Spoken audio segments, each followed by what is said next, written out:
Hello. Shabbat Shalom, almost, or good evening, good morning, wherever you are located in the world. I want to talk to you guys a little bit about something that has just been amazing. The more I thought about it, the more amazed I became at the revelation. And it's something that a lot of you already probably know, but if you have been watching me for any length of time and you know anything about me, which would I choose to let you know about me?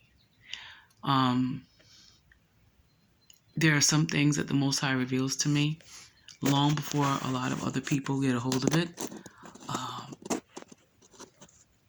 And other people get a hold of it sooner or later. And because they could present facts or whatever, it's more accepted by the other parties. And it's okay by me because I don't really care too much about getting credit or attention or any type of approval or pat on the back, because all I really care about at the end of the day really is the truth getting out.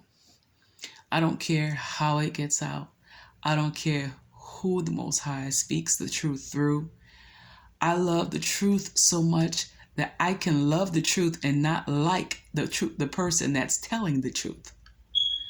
But I can bypass the person, the package, and the messenger that the Most High decides to use, because I can recognize and discern when truth is coming forth, no matter which vessel it's coming forth from. You heard me. So anyway, with that being said, okay, Africa. A lot of us think of Africa, and yeah, some of us still think that Africa is a country in and of itself. And Africa is not a country. It is actually a whole continent, like the United States is located in the continent of North America. Okay. Africa, let's do a little backtrack, some history about African history. Africa was not always the Africa that we know it to be today. Okay. 51 countries or hundreds of countries. I don't know the exact number to be exact, but there are several different countries on the continent of Africa. But they're all African countries. Does that make sense? Even though on the continent of North America, we have the United States, we have Canada, we have Mexico, but they're their own entities. Mexico is not an American country, and Canada is not an American country, and the United States is not a Canadian country, and does that make sense? But anyway, so let's suffice it to say, Africa is full of plenty of countries, but all the countries are considered African. Now, the Africa that we know it as today, in the late 1800s, 1885 to be exact, an event called the Berlin Conference took place in Berlin. No African officials were there, by the way. There was people from all over the world, mostly Europeans rather, Western people, United States and all of that. They decided to have this big meeting, a conference, and they wanted to divide up Africa into several different parts, countries, if you will. And once they carved up the continent of Africa into all these several different countries, and let me explain what was going on beforehand, okay? All that the Europeans and the Portuguese, some Westerners knew about the continent of Africa was what they were able to, the slave trade. They would trade for resources on the coast of Africa. They never really went into the inland parts of the continent of Africa because, Our ancestors and our tribes people wasn't having the white man in the guts, in the belly of our motherland. We'll sell you this. We'll sell you some slaves. We'll sell you some ivory. We'll do this and we'll do that. But you can't go inland. No. You might not come out. And they were kind of afraid, y'all, really, even though they had all these weapons and whatnot. But our people were fierce. Okay. They guarded the resources because the resources were inland. And the white man, the Europeans, kind of figured that out, that, where are they getting all these resources? And we need to be able to go inland, and we need to be able to find out what type of resources is on this continent, on this land. We have to be able to go in and out and take their resources from them and make them think that we're giving them a fair trade. And so the Berlin Conference took place. And again, I want to stress and emphasize there were no African officials. There were no chieftains. There were no tribes. There were no representatives from the continent of Africa at the Berlin Conference. They were carving up the continent of Africa without Africans having a say-so whatsoever.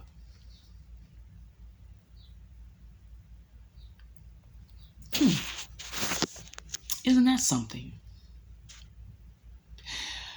Now, yes, on the continent of Africa, several different tribes, and there was a lot of infighting, as there's infighting amongst our people today. A lot of different tribes and, what have you. But when the Europeans and the Portuguese came to try to steal and take over stuff, we stuck together. And we fought for each other, even though we had done each other wrong. Go look up the story of Queen Nzinga. And I suggest that you look up the resources about Queen Nzinga that were not written after the 70s.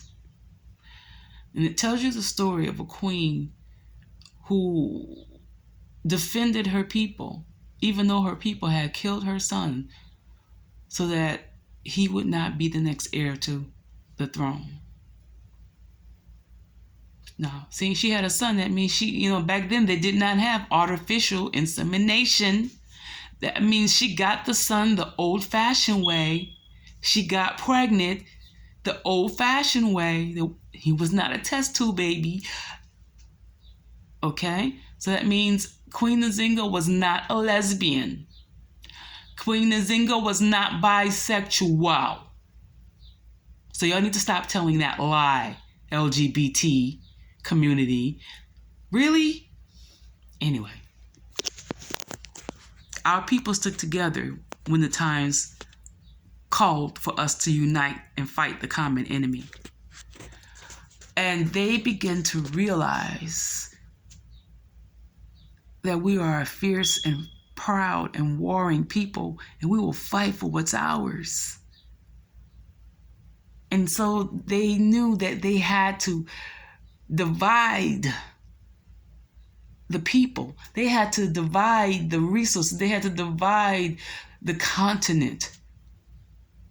The saying goes, divide and conquer. Had they left Africa alone, I do believe we would have united and become one country. Do you know how many square miles are on the continent of Africa? 11.73 million square miles encompasses the continent that is known as Africa. Do you know how many square miles Russia is? That's not including the USSR. I'm not talking about the country formerly known as the USSR. I'm talking about Russia. Just Russia. It's a little over 9 million square miles. Russia is the largest country in the world.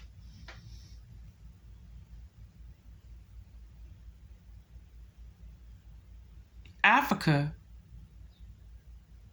Had they left Africa alone, had they not carved her up without Africa's permission or say-so back in 1885 at the Berlin Conference, had they left Africa, what they called Africa, alone, Africa would have been the largest country in this world today. Even larger than the United States. The United States is maybe a little over 6 million, maybe 7 million square miles. And I'm not going to talk about the population. Come on, that's what we do on the continent. Anywho, had they left the continent alone, we would have been the superpower. And then right after the Civil War, and then the Reconstruction, people would have had the option to go back to the motherland, go back to the largest country in the world. They couldn't let that happen, y'all. They couldn't allow that to happen. The Europeans could not allow Africa to be the superpower. They could not allow Africa to be the largest country in the world. They could not allow Africa to be the most populous country in the world. So they had to find a way to carve it up, deviate up, pillage it of its resources, and make her poor, and dilute her, and take away her power. The motherland. That's amazing to me. That is so amazing to me. Do you see what they did? Do you see what they do? And when they carved the continent of Africa into all of these countries, they made it so that each country is supposed to have their own tongue, their own currency. You got to have passports to travel within different. Traveling on the continent from country to country on the continent itself is much more of a hassle than it needs to be. Okay? The infighting, all of that would not have happened, not to the level that it is right now, had the Europeans stayed off the continent and stayed away from the continent. And the people, the chieftains and the tribal men that were in charge, the kings, if they would not have made deals with these evil, wicked people, Africa would have been a great country. It would have truly been just one country. And what a beautiful, beautiful country. One flag, one language, one currency, one nation under Yahuwah. But they couldn't leave it alone, could they? Can you see how when Europeans come in and they try to show you how to do society, how they mess things up? Can you see that? Just study your history. It was pretty amazing to me. And because I was just sitting here thinking, and I was like, the continent of Africa is pretty large. I'm pretty sure it's larger than Russia and the USSR, what used to be the USSR. I'm pretty sure Africa would have been the biggest country in the world.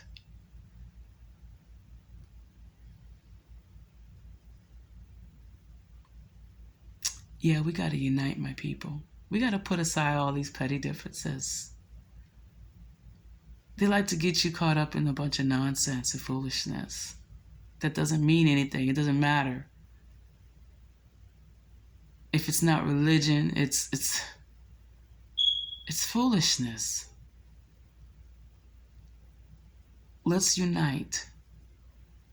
And let's become the greatest power on earth. I believe as Yahuwah intended it for us to be. Let's unite. You know, our destinies, my Afro descendants, born here in the States as I have been. We won't ever have that fulfillment. We won't ever have that knowing about who we are. You will have such a knowledge, an understanding, if you will, of who you are. Yahuwah does not want you to ignore who he created you to be. He created you with brown skin, with brown eyes, wide hips, full lips, kinky hair that's resistant to the perm. He created us that way, y'all. And we'll never really love who we are until we know who we are. We're not Washingtons, we're not Carvers, we're not Jeffersons, we're not Williams, we're not Smiths. No, we're not Russes.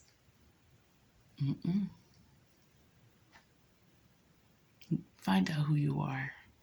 Don't be afraid to delve into history and find out who you are.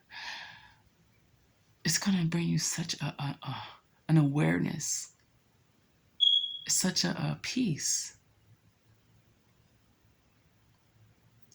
And get ye to the continent, y'all. Don't be afraid. It's beautiful. It's beautiful. It's beautiful.